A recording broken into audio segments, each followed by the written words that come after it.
The Arbitrarium presents Unknowable History. September 1st, 1939. The Third Reich invades Poland at the command of the Fuhrer and his haggard second-hand catamite, chief scientist Hansi Hans Kammler. The invasion was a success. The Fuhrer had achieved his ulterior goal of securing Poland's top-secret reserve of an amoebic radioactive substance codenamed Serum 525. Over the course of the ensuing war, the SS Thule Society would use this substance, which emitted an erotic violet glow, to power a bell-shaped steel contraption often theorized in juvenile conspiracy theories to be a UFO, a time machine, or a secret chamber for the coital escapades of the Fuhrer and his bemused boy-wunder. The truth, however, is far more sophomoric. The bell, true to its name, was a device built as Adolf's time telephone, a temporal communication device and the clandestine origin of the ATT Telecommunications Company. Recently decrypted personnel files indicate that Hitler's intended use for the device was to seek ownership of a rare and valuable limited edition life-sized wax sculpture of Wild Bill Hickok from the 1872 Montgomery Ward's Wish Book catalog, a treasure coveted by Midwestern pancake houses the world over. It was to be ordered and retained at a long-abandoned castle in North Hershide until its recovery by the Nazis over a half-century later. Retaining this masterpiece at the time of its original release would offer the Fuhrer a reasonable price, before the notorious wartime inflation of fine Western waxwork.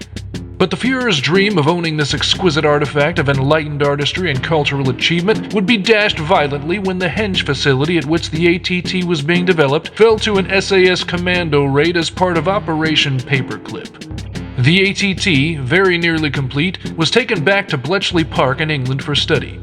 Upon hearing of the aphrodisiacal qualities of the ATT's glutinous purple blood fuel, the device was dismantled at the behest of Winston Churchill, who had come to Bletchley for the sole purpose of consuming every viscid blob of the substance to its last drop, which the pallid, gin-logged, wadded flesh of a man would spread over crumpets at tea time, the time of his greatest daily alcohol consumption.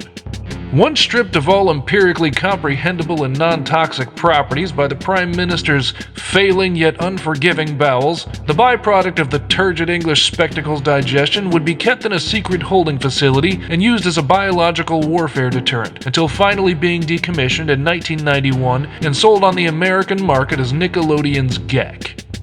Expert historians now agree that while the Fuhrer's pursuit of the wax sculpture was bold and noble in its intent, his wit fell far short of the artwork's brilliance, and his plan was destined to fail on account of telephones weren't invented until 1876, 4 years after the sculpture's catalog debut. This was the true story of the fabled wonder weapon, the Nazi bell, as verified by the secret journals of Winston Churchill himself, that squabbish, misshapen calamity of a gin-well of a man. May God have mercy on the tormented souls of the youth who were sold his aged waste as a viscous, beglittered plaything.